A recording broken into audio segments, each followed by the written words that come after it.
इस वीडियो के अंदर हम अप्रैल सर्किट्स 23 के काउंट गेम नाम के सवाल को सॉल्व करेंगे। तो अपने को दे रखा है कि बॉब एंड एलिस एक गेम खेलते हैं जहाँ पे हमारे पास n पाइल्स हैं with heights represented by array A और बोथ प्लेयर्स अपने अल्टरनेटिवली खेल रहे हैं। Each player will reduce the height of any pile at least one on each turn. A player can reduce height of any pile with the minimum to zero. ठीक है, player which is unable to reduce height of any pile loses the game. वैसे यहाँ पे हीच turn लिख रखा है तो एलिस गेम खेल नहीं सकती, बट ठीक है, इग्नोर करते हैं इसको। Alice plays first. Can you tell the number of subsets of A with which if the game is played then it is sure that Bob will win if both the players play optimally. ठीक है, तो इस सवाल को solve करने के लिए हमारे पास कुछ प्रीरेक्स हैं कि अगर वो चीज़ें नहीं आती तो हम इस सवाल को सोल्व नहीं कर सकते। तो पहली चीज़ है, हम अपने को पता होना चाहिए निम गेम, इसका सॉल्यूशन क्या है। तो निम गेम क्या होता है, इसके अंदर होते हैं प्लेयर ए प्लेयर बी। हमारे पास होती हैं एन पाइल्स ऑफ कॉइन्स, जहाँ पे ith पाइल के अंदर ai नंबर ऑफ कॉइन्स हैं, जहाँ पे ai की value greater than equal to 1 है। ठीक है, अपने को ये दे रखा है, अपने को दे रखा है बोथ प्लेयर्स प्ले ऑप्टिमली।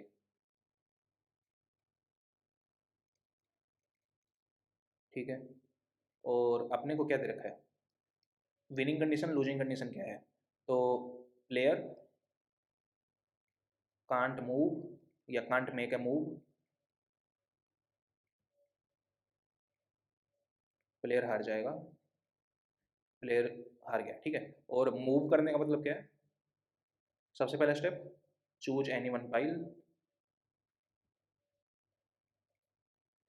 और second remove at least one coin from that pile. मतलब एक सिक्का, एटलीस्ट एक सिक्का निकालना है, दो निकाल सकते हैं, तीन निकाल सकते हैं, अप टू, अगर मान लिया पाइल की हाइट 10 है तो एक दो तीन अप टू 10 सिक्के मैं इस पाइल से निकाल सकता हूँ, और ऐसे मेरे पास बहुत सारे पाइल्स हैं। ठीक है, तो यहाँ पे मेरा पहला प्लेयर विन जीतेगा। नीम गेम की जो फाइनल रिजल्ट है उसका हम डायरेक्ट यूज करेंगे। इसका रिजल्ट ये बोलते हैं कि starting player will win, starting player हमारा जीतेगा if and only if XOR of all A I is zero. ठीक है, नहीं उल्टा बोल दिया, is not equal to zero. क्यों, क्योंकि ये नीम गेम की कंडीशन ये बोलती है हमें कि अगर मेरे करंट प्लेयर के पास एक्जोर इक्वल टू जीरो वाली पाइल आई तो वो प्लेयर हार जाएगा। बेसिकली स्टार्टिंग प्लेयर हारेगा हमारा इफ एंड ओनली इफ हमारे जो XOR of all the values है वो जीरो हो। ठीक है, ये हमारी कंडीशन हो गई। तो हमारा जो सवाल है इसके अंदर क्या दे रखा है, एलिज पहले खेल रही है और can you tell the number of subsets of A so that Bob will win. मतलब स्टार्टिंग प्लेयर को हराना है अपने को एलिस स्टार्ट कर रही है और बोब को जिताना है, इसका मतलब है एलिस को हारना है।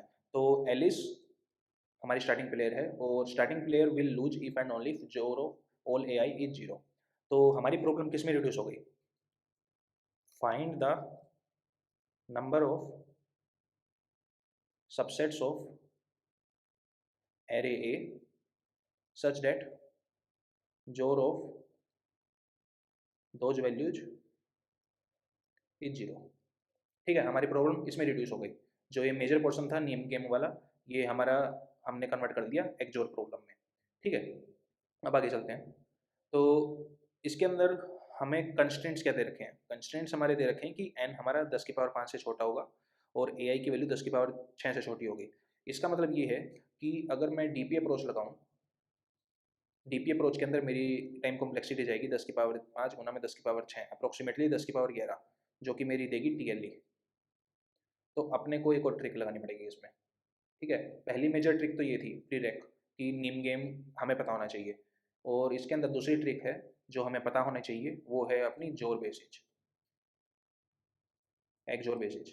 तो इसके लिए कोड फोर्सेज के अंदर एक ब्लॉग है जहाँ पे a beautiful technique for some XOR related problems, entry number 68953। तो इसके अंदर हमें वेक्टर स्पेस में कन्वर्ट करेंगे हम एक्जोर की प्रॉब्लम को। तो इस पोस्ट को समझने के लिए हमें पता होना चाहिए लीनियर एल्जेब्रा।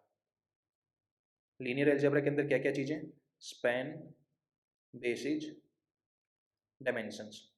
अगर ये चीज़ें पता है हम अपने को तो हम ये ब्लॉक समझ सकते हैं। और अगर इसकी प्रॉब्लम नंबर 5 के अंदर जाएँ, प्रॉब्लम नंबर 5 हमारी बिल्कुल सिमिलर सी है कि AI की वैल्यू 2 की पावर 20 से कम है, 2 की पावर 20 अप्रॉक्सिमेटली 10 की पावर 6 हो गया और एरे की लेंथ हमारी 10 की पावर 5 है। हमें क्यू क्वेरीज को आंसर करना है और हर एक क्वेरी में अपने को दे रखा है, क्या चीज़ दे रखी है, प्रीफिक्स दे रखा है और मतलब ये सवाल हम पढ़ सकते हैं बेसिकली। और इस सवाल का डायरेक्ट यूज करके हम अपने जोर बेसिस से इस क्वेश्चन को सॉल्व कर सकते हैं।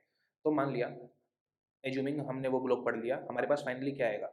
अपने पास एक यहाँ पे फंक्शन दे रखा है इसकी इम्प्लीमेंटेशन के अंदर, क्वेश्चन नंबर 5 का इंसर्ट वेक्टर, जहाँ पे हम बेसिस का साइज निकाल रहे हैं, यहाँ पे साइज प्लस प्लस। तो मान लिया कि मेरे पास बेसिस का साइज आ गया। मैंने क्या किया, मैंने गिवन एरे को, ए को, इस ए का एक जोर बेसिस का साइज निकाल लिया। ठीक है, इसके बाद क्या हम अपना आंसर निकाल सकते हैं। इसके बाद आंसर निकालना बिल्कुल आसान है। तो मान लिया अपने एरे की लेंथ n है और जोर बेसिस का साइज d था, तो अपना जो आंसर आएगा वो होगा 2 की पावर n माइनस डी। ये हमारा डायरेक्ट आंसर है। और ये आंसर कैसे है, अब इसके अंदर थोड़ा डिस्कस करते हैं। तो अपने पास मान लिया बेसिस के अंदर d नंबर ऑफ एलिमेंट्स हैं। अब क्योंकि हमने एरे ए का ही बेसिस निकाला है, तो d will be less than equal to n। ठीक है, तो मान लिया मेरे एरे के एलिमेंट से मेरे को फर्क नहीं पड़ता कि मैं कहीं पे भी अरेंज करूँ, क्योंकि मेरे को सिर्फ सब सीक्वेंस से मतलब है और सब सीक्वेंस के अंदर मैं एक जोड़ निकाल रहा हूँ जो कि मेरे एलिमेंट के ऑर्डर से फर्क नहीं पड़ता। तो मैं क्या करूँ, इन डी बेसिस एलिमेंट्स को स्टार्टिंग में लेके आ जाऊँ और बचे हुए n माइनस डी एलिमेंट्स को मैं बाद में रखूँ। ठीक है, अब मैं एक चीज़ जानता हूँ कि जो जीरो है, अपने को फाइनली क्या चाहिए, एक जोड़ ऑफ सबसेट्स, मतलब सब sequences should be equal to zero. क्या मैं जीरो को बेसिस के लीनियर कॉम्बिनेशन में लिख सकता हूँ? इसका आंसर होगा टू, क्योंकि जीरो हमारे हर एक वेक्टर स्पेस के अंदर आते हैं। तो इसका मतलब क्या होगा कि अगर मैं इस क्वेश्चन को ऐसे डिवाइड कर दूँ डी और एन माइनस डी में, और एन माइनस डी के टोटल नंबर ऑफ सबसेट्स कितने होंगे, मेरे होंगे 2 की power N minus D total number of subsets. मान लिया मैं कोई पर्टिकुलर सबसेट लेता हूँ। ठीक है, मैंने मान लिया कि कुछ एलिमेंट्स ले लिए X alpha 1, x alpha 2 up to X alpha K. क्या मैं इन बेसिस एलिमेंट्स का यूज करके अपने एक्सोर को जीरो बना सकता हूँ? बेसिकली क्या मैं हर एक पॉसिबल सबसेट्स को, जो कि मैं एन माइनस डी से उठा रहा हूँ, हर एक पॉसिबल सबसेट को उठा के क्या मैं एक्सोर जीरो कर सकता हूँ? इसका आंसर है हाँ। क्यों? क्योंकि ये जो हमारे एलिमेंट्स हैं ये होंगे हमारे लीनियर कॉम्बिनेशन ऑफ बेसिस। तो मैं बेसिकली इनमें से अगर माइनस कर दूँ वही same linear combination of basis, तो मेरा आंसर फाइनली जीरो आ जाएगा। बेसिकली मैं क्या कर रहा हूँ, अगर मैं वेक्टर स्पेस की बात करूँ 2D या 3D या एन डिमेंशन के अंदर, तो मेरे पास ये बेसिस है के एलिमेंट्स हो गए और मेरे पास ये नंबर है। ठीक है, तो मैं इसको ऐसे समझ सकता हूँ कि ये मेरा रिप्रेजेंट कर रहा है एक्सिस के यूनिट वेक्टर्स को, और ये बाकी जो एलिमेंट्स हैं ये मेरे स्पेस के अंदर कोई और वेक्टर हो सकते हैं। अब मेरे को ये बताना है कि क्या मैं इन वेक्टर्स का लीनियर कॉम्बिनेशन लेके उनके अंदर बेसिस का कुछ लीनियर कॉम्बिनेशन लूँ, क्या मेरा जीरो आ सकता है?